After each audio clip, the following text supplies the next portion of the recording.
Hello, আসসালামু আলাইকুম। সবাই কেমন আছেন? আমিও ভালো আছি। আজকে দেখাবো শিম দিয়ে আলু দিয়ে মাছের মাথা এবং লেজ দিয়ে রান্না করেছি। শিমটা অবশ্য আমার শাশুড়ির গাছের ছাদে লাগানো, সংরক্ষণ করা আগে ছিল।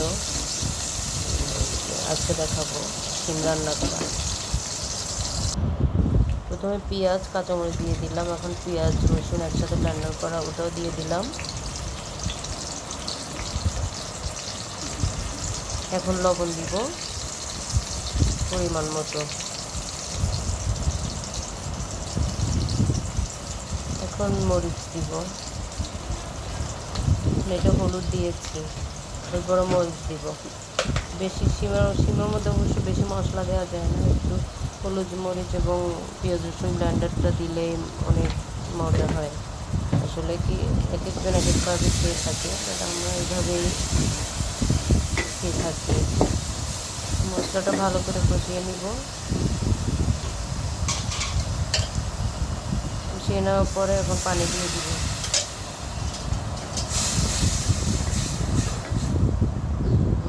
মশলাটার কালার কত সুন্দর করে আসছে। এখন মাছের মাথা এবং লেজটা দিয়ে দিব, দিয়ে ভালো করে এগুলো কষিয়ে নিব। একটু নাড়াই চাড়াই নিলাম।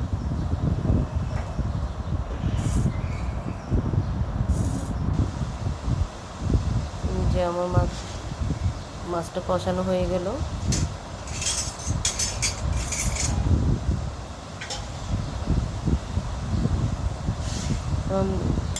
তুলে নিব একটা বাটিতে।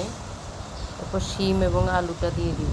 প্রথমে আলুটা দিয়ে দিলাম, যেহেতু শিম একটু ছিল, আগে থেকে একটু ভাপিয়ে রেখেছিলাম, আমি সংরক্ষণ করে রেখেছিলাম, সেজন্য আগে আলুটা দিয়ে দিচ্ছি।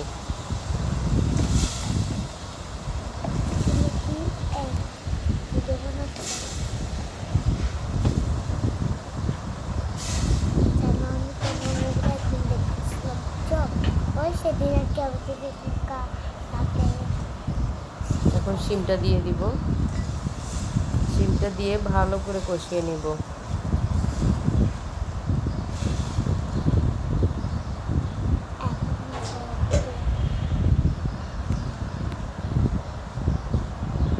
শিমটা কষিয়ে নিয়ে একটু নাড়িয়ে নিব, নাড়িয়ে ঢাকনি দিয়ে দিব।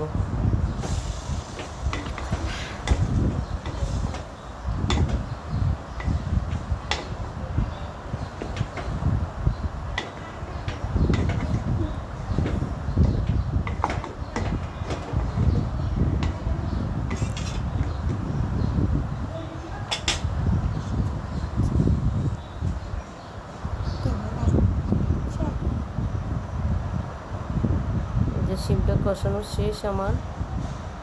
এখন ওই যে আলাদা কড়াই করে আমি পানিটা গরম করে দিব। গরম পানি দিলে তরকারির স্বাদটা আলাদা বোঝা যায়, যেন আমরা গরম পানি ইউজ করি।